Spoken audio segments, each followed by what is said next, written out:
Movenote? Last night I was at a virtual meeting with other digital counselors, and one of them mentioned an add-on to Chrome that I'd never heard of before, and it's called Movenote. And from what she described, it sounded like something I would really like to look into. So I'm going into Google and I write Movenote, Google,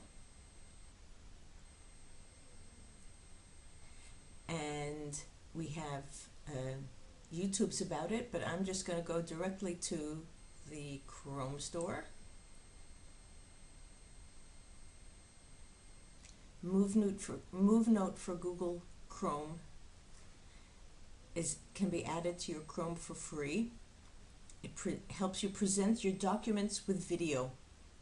It helps you insert a video into a Google Doc. So it sounds really cool. It sounds like something that will be useful for my students.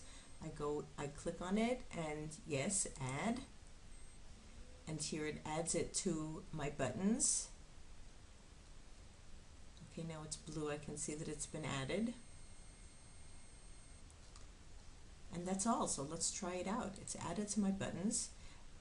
Those buttons down there where you get all the other stuff that you've added on to your Chrome. And I'm going to now go into my drive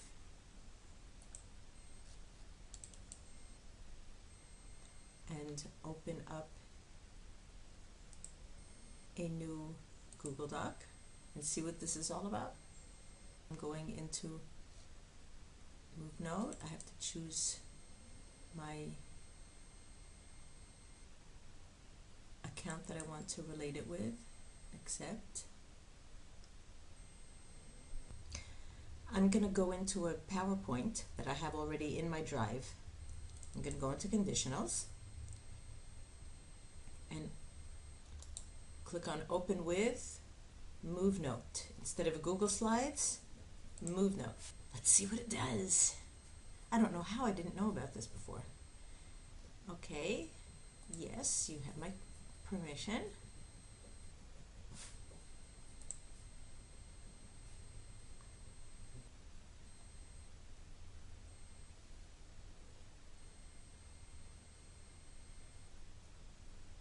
Allow. And let's tell it to remember. And we'll close.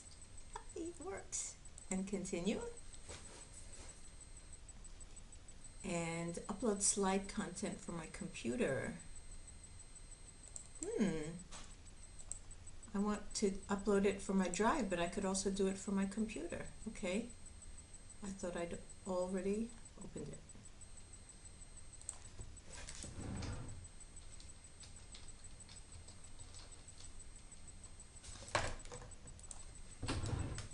Conditions. Okay. So let's see how it works recording with a PowerPoint. This is actually not a PowerPoint, it's a Google Slides. So I'm going to introduce the first condition to my students here. The conditions have two parts to them. They have a condition part of a sentence and the result. In Hebrew, both of them are said in the future tense, but in English, the condition part is not in the future. The result is in the future. So let's look at the first condition. Moshe's mother comes to a teacher meeting in the 10th grade and asks his teacher, "How's my son Moshe doing?" And the teacher says, "Well, he's a very smart boy. And if he tries," present simple, "he will succeed." Future. In other words, everything's open, all chances are in front of him, and if he invests and puts in an effort, he will succeed.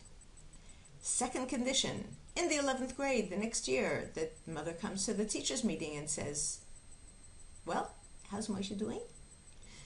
And the teacher says, "Well, if he tried, he would succeed. But he's not really trying. So maybe we can do something, one last push to get him to succeed at this." 12th grade. Mother comes to the teacher. "So how's Moshe And the teacher says, well, if he had tried using past perfect, he would have succeeded, but he didn't, and it's kind of late. He doesn't really have much time. So those are the 3 uses in the sad story of Moshe in English, and I hope your stories will be much more optimistic. And now I've finished recording. I can resume if I want to, or start all over, but I'm going to save and preview.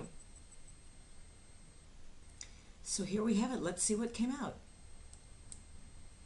So here I have a slideshow that I've prepared. It works. And through the slideshow I'm going to tell a story and explain the use of the conditionals. And when we finish the story, we're going to go through it. And okay, so we can see that it works. I can share it using Facebook or Twitter, Google+, and of course I can send it in an email. So that's a really cool tool.